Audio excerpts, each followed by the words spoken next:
ગયા વિડિયોની અંદર આપણે ભારતના બંધારણ વિશેની પ્રારંભિક સમજૂતીઓ જોઈ હતી, જેમાં બંધારણનો અર્થ, ભારતનું બંધારણ કેવી રીતે બન્યું અને બંધારણનું મહત્વ શું છે, એટલે કે બંધારણની અગત્યતા શું છે એની વિશે વાત કરી.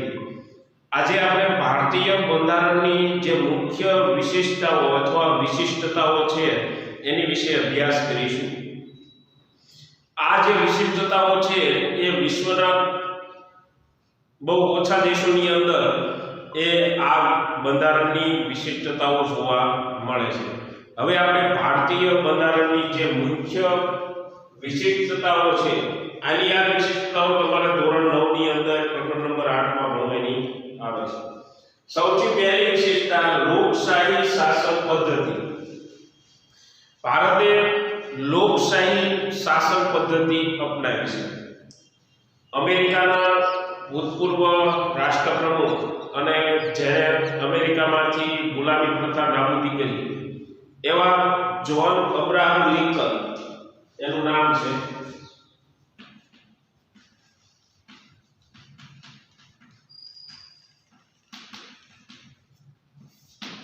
John Abraham Lincoln. આ વ્યક્તિએ લોકશાહી શાસન પ્રણાલીની વ્યાખ્યા આપતા જણાવ્યું કે લોકશાહી શાસન પદ્ધતિ એટલે લોકો માટે, એટલે કે એને કાર્ય કોની માટે કરવાનું છે? લોકો માટે, લોકોથી અને લોકો વડે ચાલતું, લોકો માટે ચાલતું શાસન એટલે લોકશાહી. આ લોકશાહી શાસન પ્રણાલીની અંદર દર 5 વર્ષે સામાન્ય ચૂંટણીઓ યોજાય છે. હવે આ ચૂંટણીની અંદર જે મતદાન થાય છે એ 2 પ્રકારનું થાય છે, પ્રત્યક્ષ અને પરોક્ષ.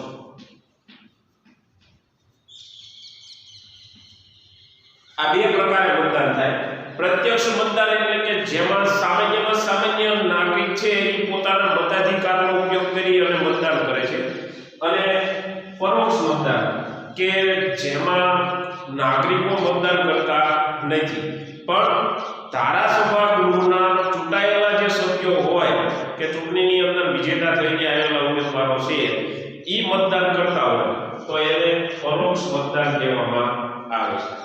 હવે ભારત દેશના બંધારણની અંદર સાર્વત્રિક પુખ્ત વય મતાધિકાર છે, એટલે કે ભારત દેશનો કોઈ પણ નાગરિક એ ભારતના કોઈ પણ ખૂણે કે પ્રાકૃતિક ભાગની અંદર રહેતો હોય તો એની ઉંમર 18 વર્ષ કે તેથી વધારે થાય, 18 વર્ષે એને મતાધિકાર મળે છે.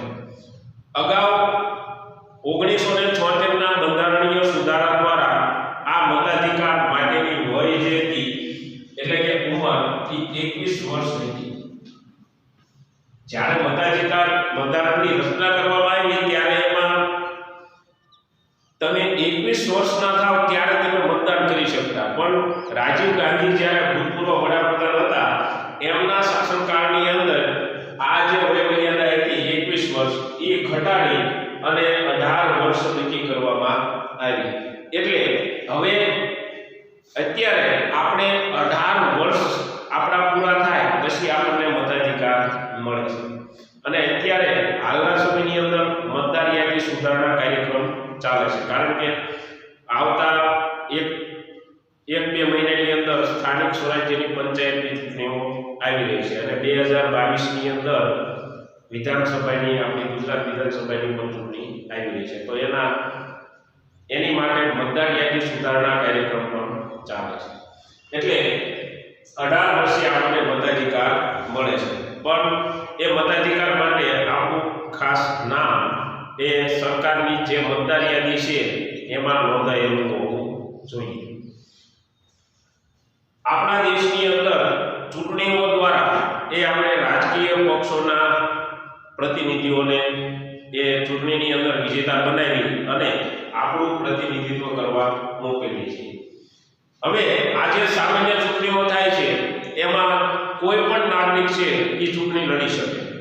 એ પછી ગમે તે ધર્મનો હોય એટલે કે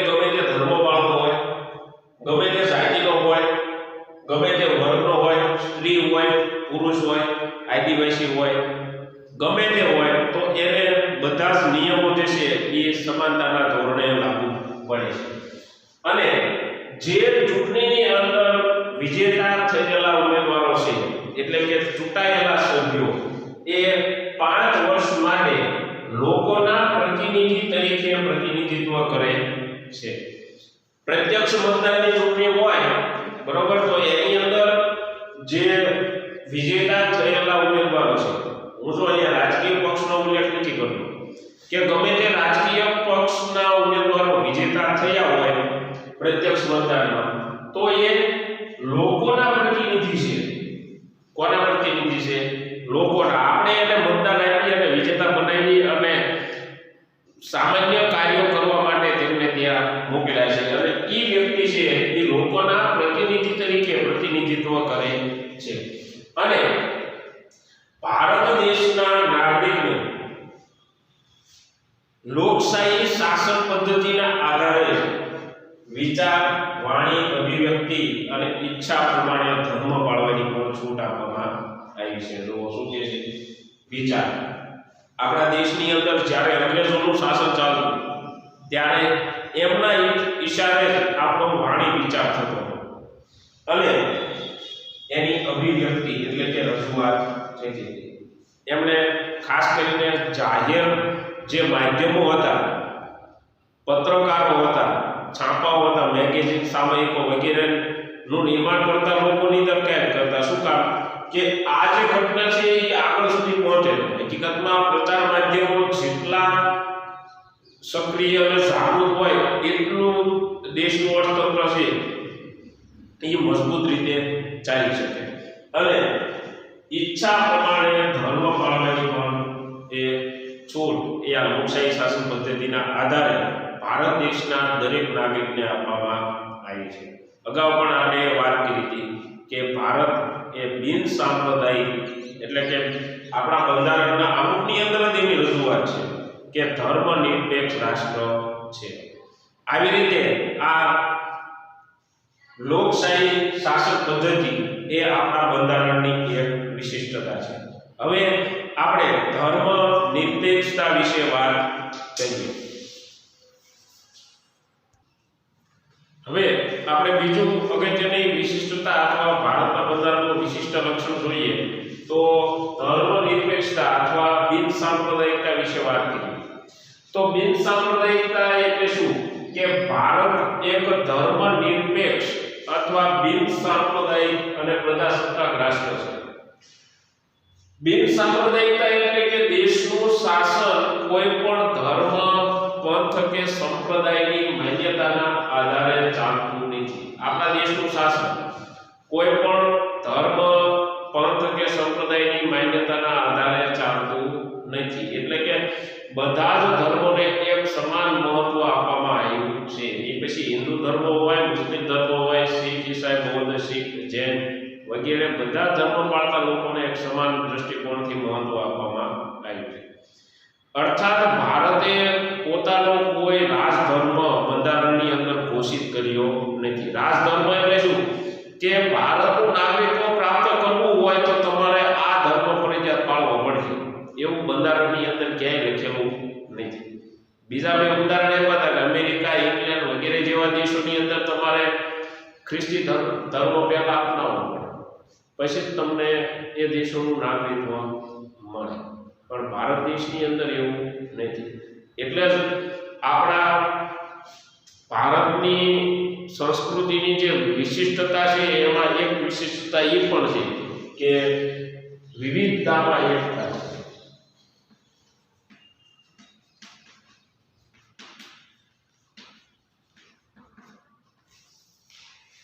આટલી બધી વિવિધતા હોવા છતાં આપણા દેશની અંદર એ એકતા જોવા મળે છે. એટલે કે ધર્મ, પંથ, સંપ્રદાયના આધારે આપણા દેશનું શાસન ચાલતું નથી. અને ધર્મ, સંપ્રદાય કે પંથના આધારે એકબીજા નાગરિકો વચ્ચે ભેદભાવ કે પક્ષપાત રખાતો નથી. જો આપણા દેશની અંદર કીધું કે દેશનું શાસન કોઈ પણ ધર્મ, પંથ કે સંપ્રદાયની માન્યતાના આધારે ચાલતું નથી. અર્થાત ભારતને કોઈ પોતાનો રાજધર્મ નથી. એટલે કે ભારતનું નાગરિકત્વ પ્રાપ્ત કરવા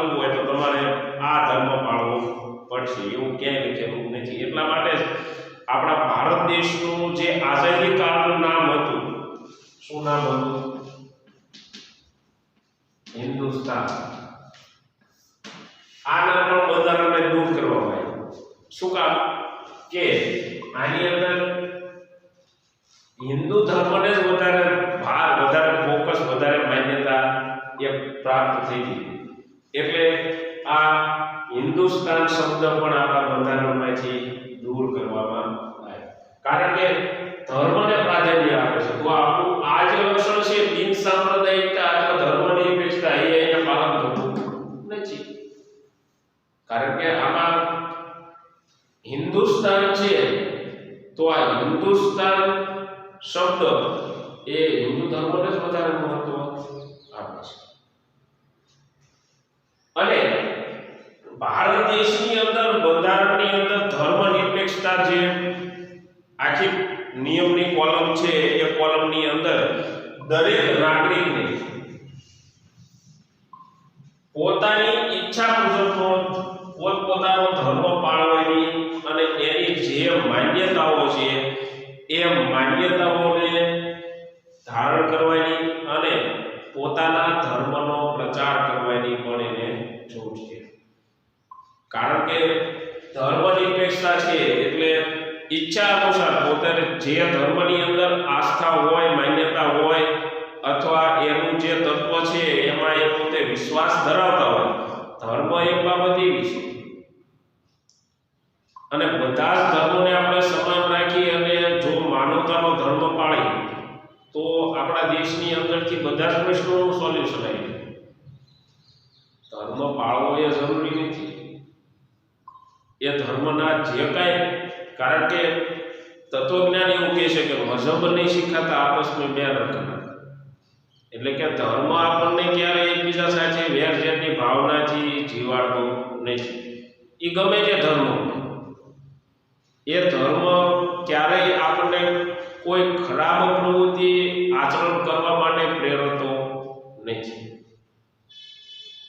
અને ધર્મ અને એના જે નીતિ નિયમો છે એ આપણને ખરાબ પ્રવૃત્તિ કરતા રોકે છે કે હું હિન્દુ કહેવાય, મારાથી આ વસ્તુ ન કરે, અથવા હું કોઈ પણ ધર્મનો એટલે એને એ નાગરિકને પોતાનો ઈચ્છા મુજબનો ધર્મ પાળવાની અને એની માન્યતા ધરાવવાની અને એ ધર્મનો પ્રચાર કરવાની છૂટ આપવામાં આવી છે.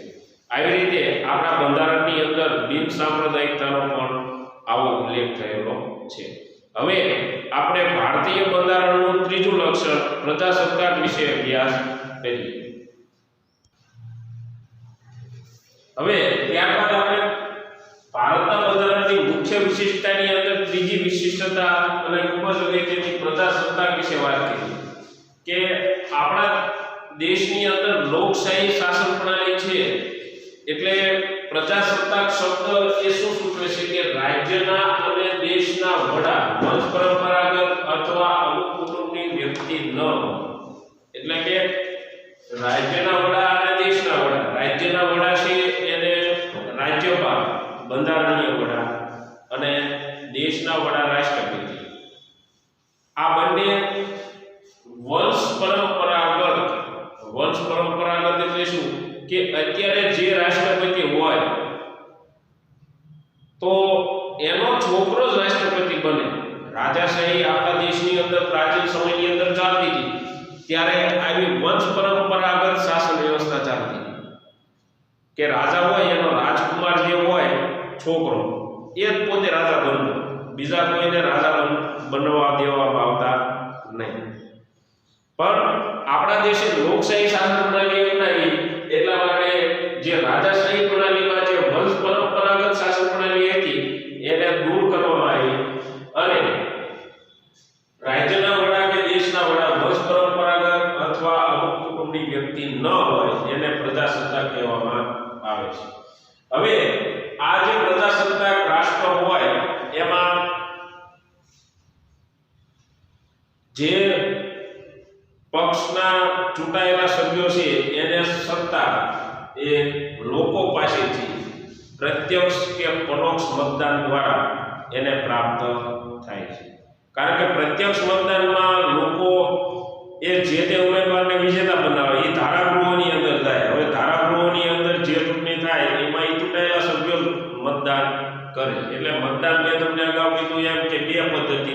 પ્રત્યક્ષ મતદાન પદ્ધતિ અને પરોક્ષ મતદાન પદ્ધતિથી આ ચૂંટાયેલા ચૂંટણીની અંદર વિજેતા બને અને એ ચૂંટાઈ આવે અને ચૂંટાયેલા સભ્યો એ સત્તા પ્રાપ્ત કરે છે. હવે આપણી જે રાજ્ય વ્યવસ્થા છે એમાં લોકશાહી પ્રજાસત્તાક શાસન પ્રણાલી સ્વીકારેલી છે. એટલે આપણી જે રાજ્ય વ્યવસ્થા છે એમાં વિશિષ્ટ હકો ધરાવતી જે શાસન વ્યવસ્થા છે એ કોઈ પણ એક વ્યક્તિ, સમૂહ કે કુટુંબ કે વંશના હાથમાં નથી, પણ બધી જ સત્તાઓ છે એ એને ક્યાંથી મળે છે? લોકો પાસેથી મળે છે. જો અહીંયા કોઈ એક વર્ગના હાથમાં નથી, પણ બધી જ સત્તાઓ લોકોના હાથમાં છે. એટલે આપણી નૈતિક જે ફરજો છે એમાં એક ફરજ એ પણ છે કે ચૂંટણીની અંદર આપણે મતદાન કરવું જોઈએ. આપણા ભારત દેશની અંદર યુવાધન છે, બાકી આપણી જે વસ્તી છે એમાં મોટું પ્રમાણ યુવાનોનું છે, પણ મતદાન 18 વર્ષ કે તેથી ઉપરની વય ધરાવતા લોકોએ મતદાન કરતા નથી. આળસ, બેદરકારી, અમુક રાજકીય પક્ષો પ્રત્યેનું વલણ, આ બધા જ પરિબળો જવાબદાર છે અને એના આધારે એ લોકશાહીની સાચી પ્રણાલીનું ત્યાં મૂલ્યાંકન થતું નથી. અને આપણા દેશની અંદર જેટલા પણ હોદ્દાઓ છે એ બધા જ હોદ્દાઓ ધારણ કરવામાં કોઈ પણ નાગરિકનો ધર્મ કે એની જાતિ કે સ્ત્રી પુરુષના ભેદભાવ વગર કોઈ પણ વ્યક્તિ એ અથવા ભારત દેશનો કોઈ પણ નાગરિક એ હોદ્દો ધારણ કરી શકે.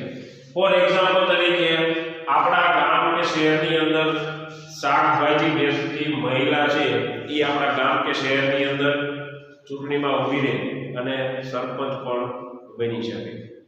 કે આપણા શહેરની અંદર મજૂર તરીકે કામ કરતા કોઈ પણ વ્યક્તિ હોય એ ધારાસભ્યની ચૂંટણીમાં ઊભા રહે અને ધારાસભ્યની ચૂંટણી પણ લડી શકે. આવી રીતે સામાન્યમાં સામાન્ય નાગરિકને પણ આપણા બંધારણે આટલા બધા વિશિષ્ટ હકો પ્રદાન કર્યા છે, પણ આ બધા જ હકોનો એ આપણા ભારત દેશના નાગરિકો એ પૂર્ણપણે ઉપયોગ કરતા નથી. અને એના કારણે આપણા જે હકો છે, મૂળભૂત અધિકારો છે, એનું ક્યાંક ને ક્યાંક હનન જતું જોવા મળે છે. આવી રીતે આપણા દેશનું જે બંધારણ છે એમાં જે શાસન પ્રણાલી છે એ પ્રજાસત્તાક છે, એટલે કે સત્તા કોની પાસેથી મળે છે? પ્રજા પાસેથી મળે છે. હવે આપણે જે કેન્દ્ર સરકાર અને રાજ્ય સરકારની જે શાસન પ્રણાલી છે એની વિશે જોઈએ.